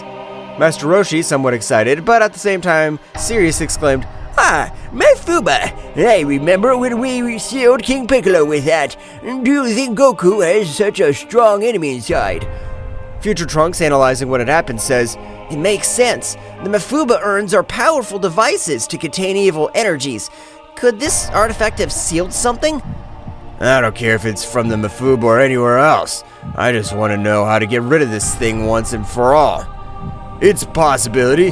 The urns we use to keep very strong enemies under control, but why did it attach yourself to Goku? I'm not sure, but what I do know is that this energy is linked to a very powerful entity. Whatever it is, if it's linked to that artifact, we cannot underestimate it. So, what do you plan to do, Kakarot? At that moment, the Kaio-sama of the North telepathically communicates with Goku to tell him that he had information about the powerful energy that they felt, and the mysterious artifact that permeated his chest. Kaio-sama tells him to get to his planet quickly. First, we need information. Kaio-sama has information about this artifact and the being that might be inside it. We must go to Kaio-sama so we can find out what we're dealing with. Vegeta nods and Goku continues. Exactly, but first, I need your help. If there are any more entities like this, the Earth could be in danger. And with this connection to the artifact, I could put them at risk. Therefore, I'll only go to Kaio-sama to get the information to get rid of this artifact. Kakarot, don't even think that you'll do this alone. I'll go with you, Insect. I can't accept that you become stronger than me. Goku accepts and asks him to put his hand on his shoulder. Once Goku and Vegeta left, the Z Warriors sensed unknown presences on the planet, so they split into groups and flew off at high speed to go investigate. With the reevaluation that the artifact at Goku's chest might be like a containment urn, similar to those used in Mifooba, the Z Warriors faced an increasingly complex and dangerous situation. Uncertainty about what such an artifact contains and how it is connected to the mysterious dark energy fills them with worry. While Goku and Vegeta were to where Kaio-sama and the Z Warriors went to investigate the unknown presences they had detected in space, Whis and Beerus, after having traversed much of space, felt a strong amount of dark energy, so they immediately head to where it was. As they are about to reach the source of the dark energy, the pressure in the air becomes more intense as they get closer, and the unknown entity awaits their arrival. Why do I feel like this is going to be more complicated than we thought? Mr. Beerus, the information we gain here could be crucial to understanding the threat we face on Earth. The unknown entity, surrounded by a dark aura, reveals itself in front of Whis and Beerus. Its presence is overwhelming and a sinister laugh echoes in space. Unknown entity mockingly welcomes them, saying, I expected your arrival. You took longer than I expected. Do not underestimate the gods. We're here to stop any threat that endangers our universe. Before any confrontation, can you tell us who you are and what you're doing here? Oh, that's funny. I'm known as Ryuk, disciple of the Devourer of Worlds. I have come to free the Master, the most powerful being who ever lived. The expression on Whis' and Beerus' faces become much more serious upon hearing Raiku's name. Raikou, a name rings a bell. Raikou is an ancient threat, Lord Beerus. His master, he and the other disciples were sealed away a millennia ago due to his unquenchable thirst for power and destruction. So it looks like we have a problem. This time it won't be as easy sealing him again. The space fills with palpable tension as Ryuk, surrounded by a dark and malevolent aura, confronts Whis and Beerus. The dark energy emanating from him seems to distort the very fabric of space around him. Problem, you say? You are correct, little god. The Master has been patiently awaiting your release, and now with my arrival, that time has finally come. Beerus moves into combat stance with a determined expression on his face, while Whis remains composed but alert. I have no time for games. If your master is a threat, we'll stop you here and now. Tell us more about your master. Understanding his motivations might help us find a peaceful solution. Ryuk chuckles mischievously, revealing his sharp fangs, then disappears in a dark flash before reappearing behind Beerus with astonishing speed. There's nothing they can do to stop the Master's inevitable resurgence, but before that, they could entertain me. The battle begins. Ryuk throws a swift punch towards Beerus, but the Destroyer God nimbly dodges and responds with an energy punch that Ryuk blocks easily. Meanwhile, Whis watches carefully, waiting for the right moment to intervene. Ryuk's speed is impressive, but Beerus manages to keep up. They exchange blows and energy blasts in a combat that seems to defy the laws of space itself. Ryuk's dark energy distorts reality around him, making its impact more dangerous and intense. Oh, Beerus, your speed is amazing, but that dark energy is problematic. I suggest you be careful with your movements. Beerus nods as he dodges an enemy attack and counterattacks with an energy wave. Ryuk, undeterred, vanishes and reappears in front of Whis, challenging him to enter the fight. And you, Assistant of the God, will you dare to face me? Whis smiles serenely and disappears in a flash, only to reappear behind Ryuk. I have no intention of fighting, but if that's what you wish. Before Whis finishes his sentence, Ryuk turns around and launches his fierce attack towards him. Whis, with his extraordinary speed, dodges each blow with grace. Space convulsed with the fury of the cosmic confrontation between Whis, Beerus, and Ryuk. Each move shattered reality itself. As Ryuk's dark energy and the god's divine blast intertwined in a demonstration of opposing forces, Ryuk, his ominous figure shrouded in a dark aura, moved with breathtaking speed. His sinister left echoed through the emptiness of space, challenging the gods who faced him. This guy's faster than I thought.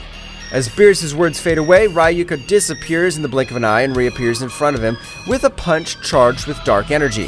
Beerus manages to block the attack, but the force of impact sends shockwaves through space.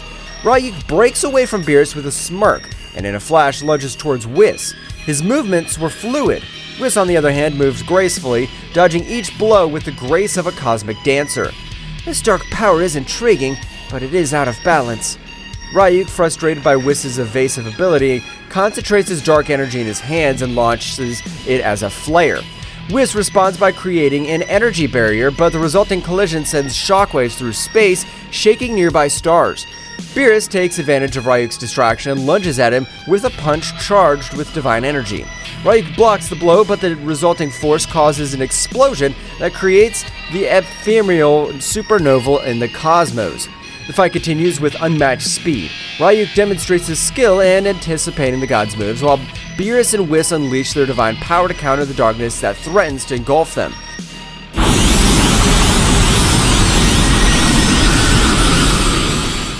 In a moment of pause, Ryuk grins mischievously and his dark aura begins to intensify.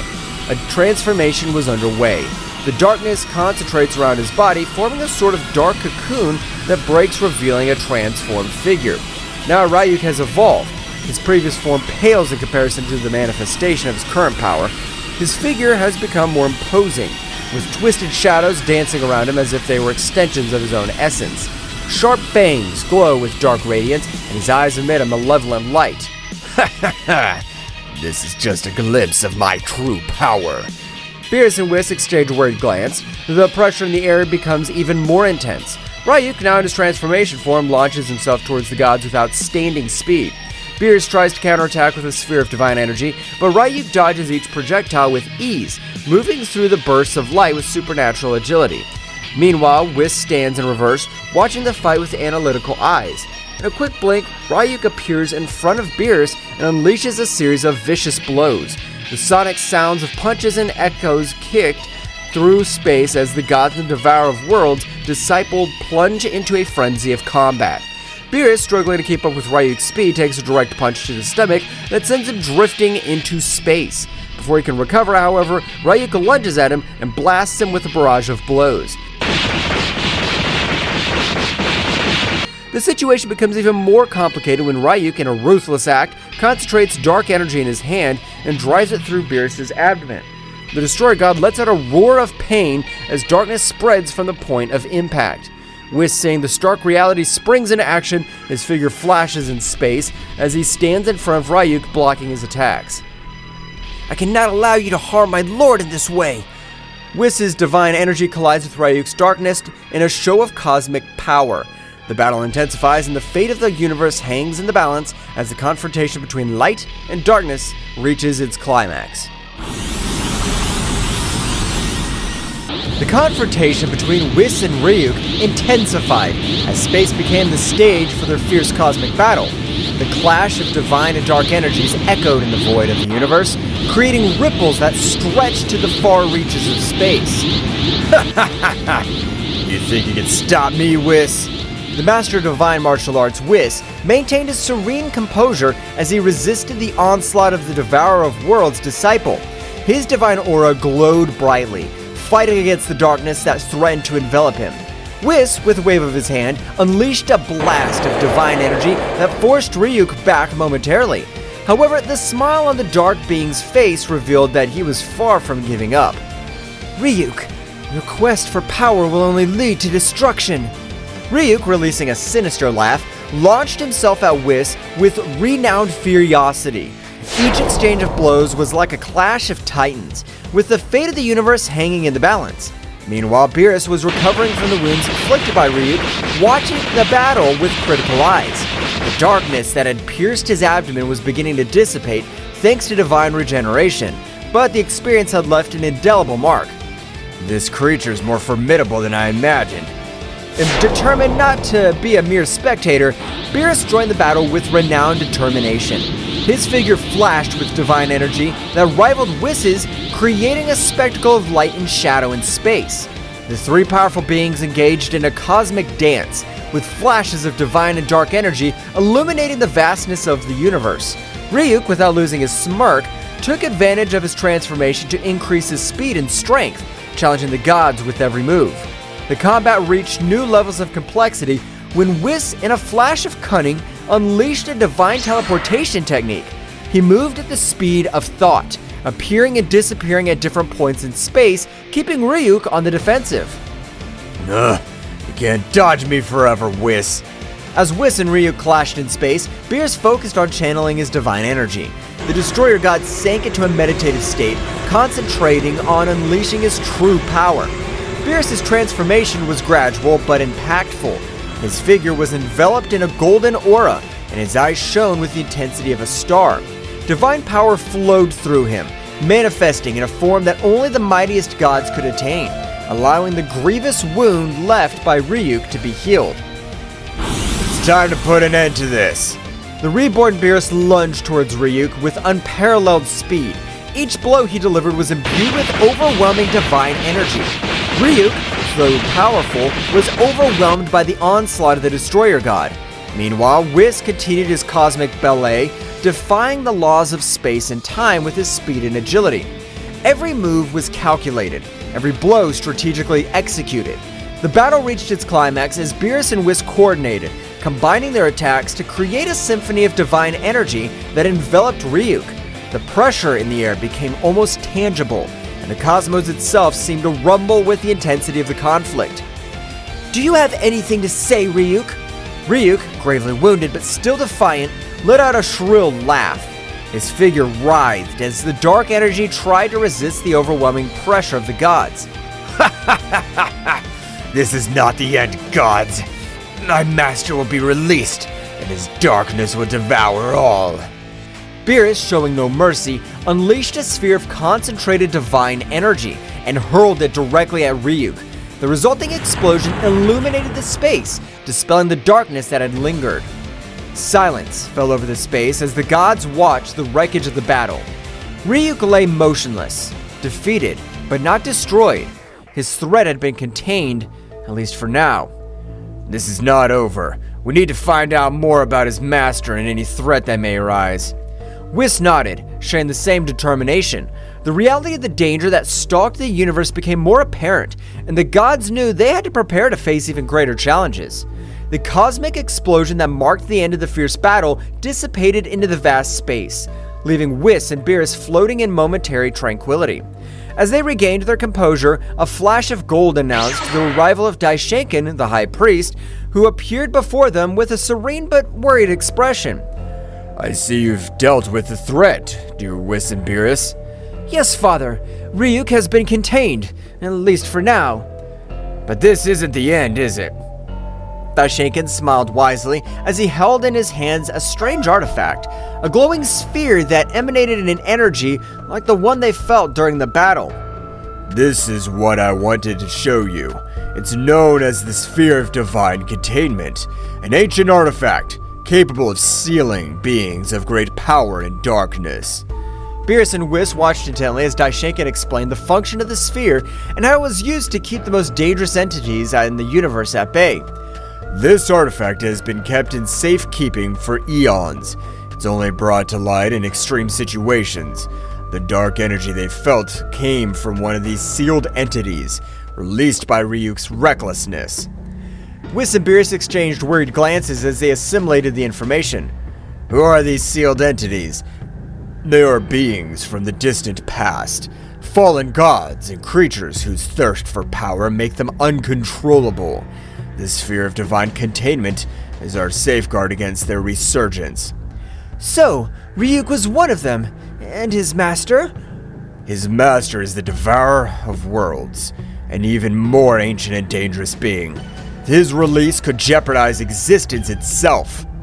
The gravity of the situation hung heavy in the air as Daishinkan continued to explain the importance of keeping the sphere of divine containment safe and sealing Ryuk again. Now that Ryuk has been contained, it's crucial that he returns to his place of safekeeping. But we also need to get information from him. We need to know more about the Devourer of Worlds' plans and any threats that may arise. Beerus, Whis, and Daishinkan shared a determined look. The task was not complete. There is still work to be done. If interrogating Ryuk could give us answers, we'll do so, but we must proceed with caution. The information we gathered will be essential to prepare for future threats. Also, we need to reinforce the security of the sphere of divine containment. Daishinkan, with a nod of his head, showed his approval of the god's decision. Very well. Let us return to the realm of all and set preparations in motion. The safety of the universe depends on us. The three gods, with the glowing sphere in hand, teleported to the realm of all, ready to confront the shadows of the past and ensure the stability of the universe. The spheres of divine containment, now more than ever, became the beacon of hope amidst the darkness that threatened to emerge.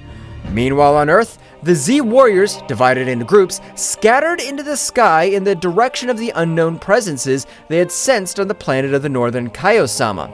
In the air, they moved at impressive speeds, ready to face any threat that crossed their path.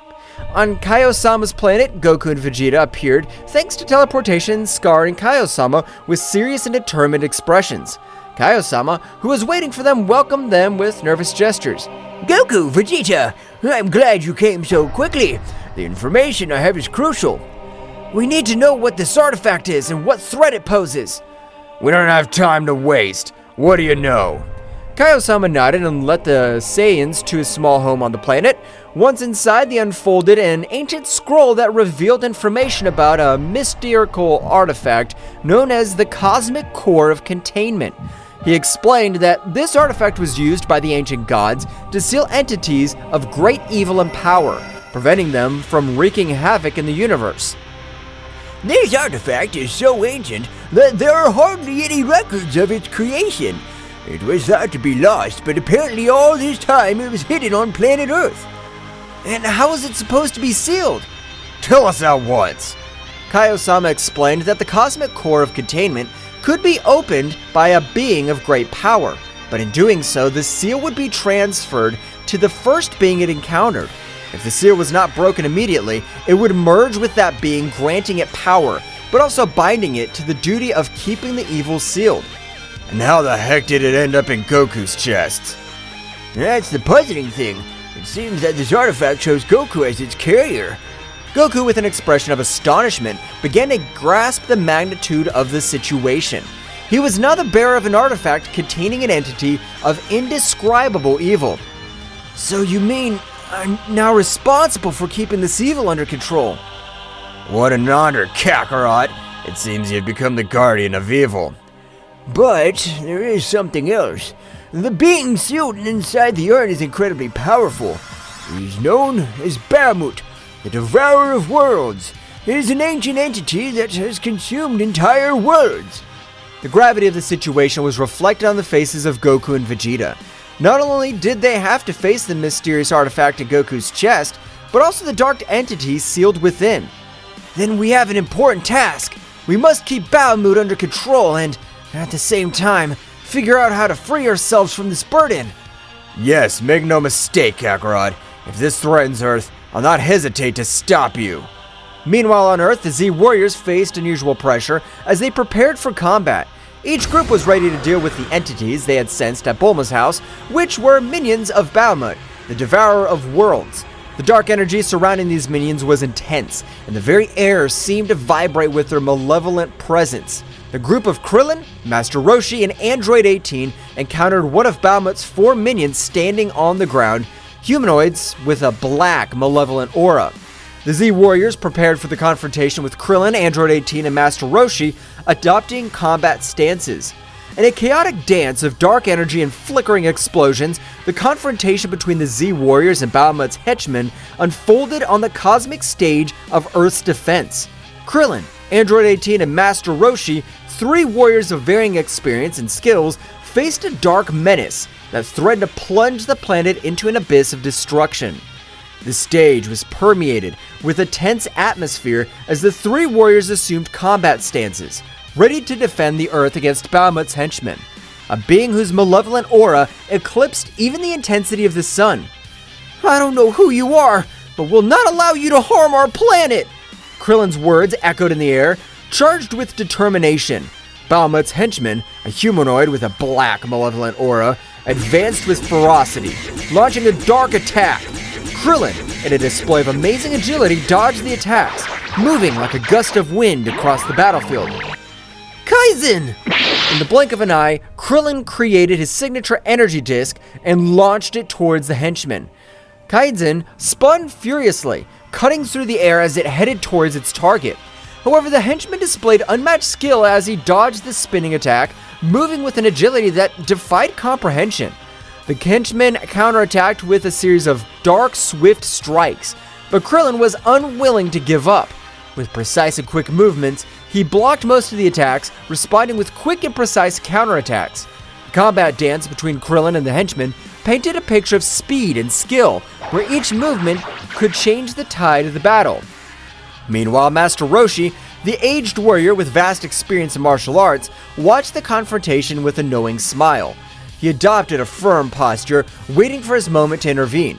You've chosen the wrong man to fight. I've seen more battles than you can imagine. As Bahamut's henchmen lunged towards him, Master Roshi moved with unique grace, dodging the attacks with precise movements and counterattacking with a series of energy blasts. The old man's experience and cunning proved to be a formidable challenge for the henchman, who was forced to deploy all his skills to confront the master. On the other hand, Android 18, the android warrior with formidable strength, advanced towards the henchman with determination. Her eyes glowed with an intense blue light as she unleashed her powerful android energy. Do not underestimate the strength of androids. With a quick wave of his hands, Android 18 launched a wave of energy towards the henchman. The latter, though impressed by the ferocity of the android warrior, showed no signs of recoiling. Instead, it lunged toward her with surprising speed, throwing dark blows that Android 18 dodged with cybernetic agility. The battle between Android 18 and the minion was a display of strength and speed, the bursts of energy lighting up the sky. Both fought with an intensity that could shake the foundations of the universe. Meanwhile, Android 18, a formidable warrior created by Dr. Gero, was ready to demonstrate her immense power. She charged her energy, her body radiating a red glow, and lunged towards the henchman with determination. Don't underestimate me. I'm stronger than you think. The henchman responded with a sudden surge of his dark aura, unleashing a surge of energy that pushed Android 18 back. The force of the impact created a shockwave, kicking up dust and debris in its wake. The battle was intense. Every move had a purpose and every attack resonated with the Z Warriors' determination to protect their home. Explosions of energy followed one after another, lighting up the battlefield like fireworks in the dark night of space. However, the true magnitude of the threat was yet to be fully revealed. This henchman was only one of 4 sent by Bahamut, and the fate of Earth depended on the ability of the Z Warriors to pass this first test.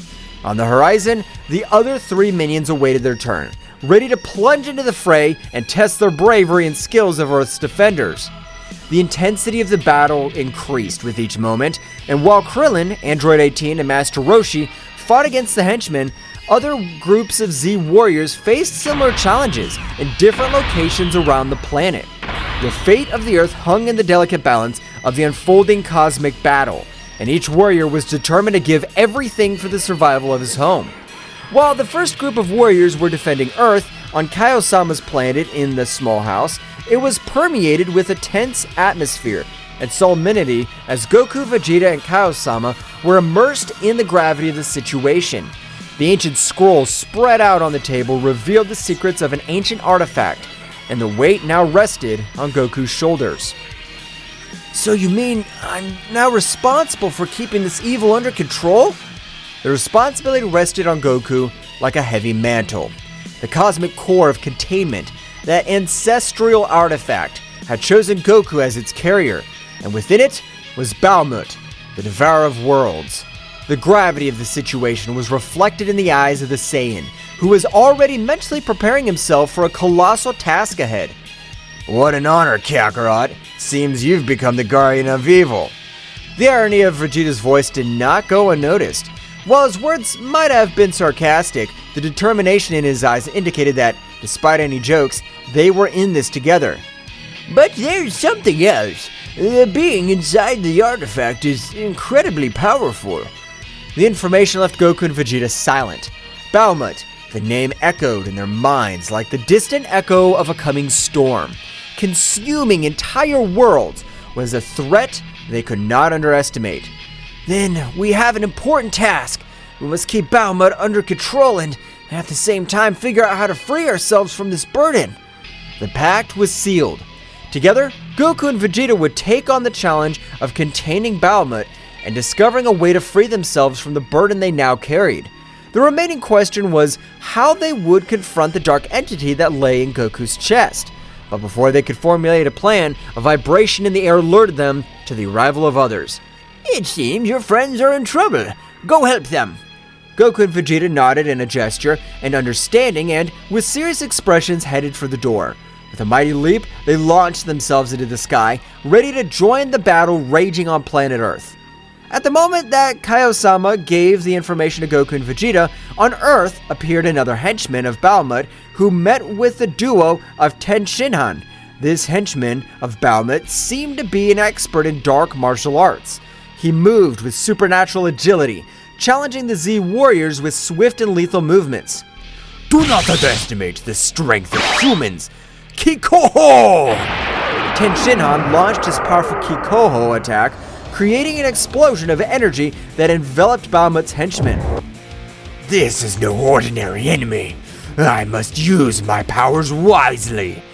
Chaos unleashing his magic, creating illusions and distractions to confuse Bahamut's henchmen. The battle was unfolding on multiple levels, with the Z warriors fighting against this enemy who seemed to understand the combat arts in unexpected ways. At that moment, realizing that the power with which they were facing Bahamut's henchmen was not enough to stop him, thanks to Chaos's distraction, they took the opportunity to try to escape. But they did not count on the great speed of their rival who, realizing that they wanted to escape, caught up with them, disappearing from the place where he was and appearing in front of them. At the precise moment in which he was about to eliminate Chaos and Tenshinhan, two people appeared between them and their rival Goku and Vegeta. Goku and Vegeta, with their gazes fixed on Bahamut's henchmen, shared a silent understanding. The gravity of the situation was clear on their faces, but there was no room for doubt. Tenshinhan! Chaos! Go and warn the others about this threat. We need time to deal with this. We don't want them to get hurt because of us. Go! We'll take care of this. Tenshinhan and Chaos nodded, recognizing the determination in the Saiyans' voices. Wasting no time, they sped away, leaving Goku and Vegeta facing their formidable opponent. Bahamut's henchman, emanating overwhelming darkness, showed no signs of backing down. His eyes glowed with malice, aware of the battle ahead. The Z warriors were prepared to face any threat, and this would be no exception. It's clear that this won't be easy. That's what makes it exciting. Let's do it, Kakarot. Goku and Vegeta charged at Bahamut's henchmen with impressive speed. What will happen next? Find out in the next chapter. Well guys, this is all for today's chapter. I hope you liked it and it was to your liking. Now don't forget to leave your powerful like Supreme God level, comment, and subscribe. Now without further ado, see you in a new video. Until next time. Psycho Eagle.